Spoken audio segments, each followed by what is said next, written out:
All right. What is up, guys? Going to be going through a little precious metals rant today. Also going to be hopping onto the charts for a little bit at the end. I noticed something pretty interesting, but first just running through some fundamentals like the intrinsic value.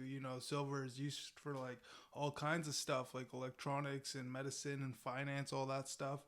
With all these use cases and a limited supply against a dollar that can be created out of thin air with no limit is super bullish. Plus, it feels like just so good to hold it in your hands. I mean, look at this stuff. Can't really explain it, but pretty cool. And just picturing all the different things of value that can be made from this, right? Like silver is second to only crude oil and like fresh water or something in amounts of items and things it's used for in our modern way of life. Like batteries, cell phones, solar, mirrors, etc., right? Over 4 billion ounces of silver are held by investors above ground, and that's not even a lot if you compare it to how many dollars are in circulation, right? Silver has like a long history of value dating back thousands of years and even mentioned many times in the Bible. Gold also has a long history of value. It was one of the first metals to attract human attention over 5,000 years ago due to it being visually pleasing, workable, does not tarnish or corrode. It's one of the most dense metals, most malleable and ductile of elements, great conductor for heat and electricity, was first made into coins like 700 BC. Gold began to serve as backing for paper currency systems in the 19th century, although no longer is still regarded as a reserve asset held by banks, governments, wealthy, people all over the world.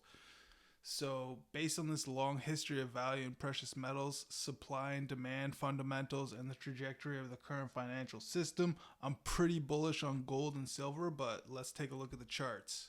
So we got the gold USD price chart here, and honestly, first thing that comes to mind when I see this, it looks just like the Bitcoin chart. I'm not kidding, and I haven't heard a lot of people talking about this, but look, gold, Bitcoin. It's like the same chart on a longer time frame, but gold right now would be like at the peak of the market. So that's not super bullish if you're looking at it that way.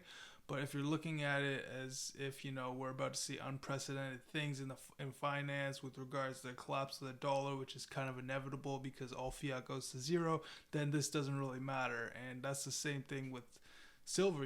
We could be pumping up here. We're not even close to all-time highs, or we could be in this phase on the way down for a while, all really depending on what the central planners decide to do, right? Because the reality is they have like so much power and control with central banking and Federal Reserve and all that. Whatever happens is pretty much by design at this point. So that's why I like to hold some precious metals just in case, kind of like a hedge. It's the insurance, right, against a financial collapse. And Bitcoin is too. A lot of similarities and purposes, differences too, pros and cons, which we're going to discuss a lot on this channel.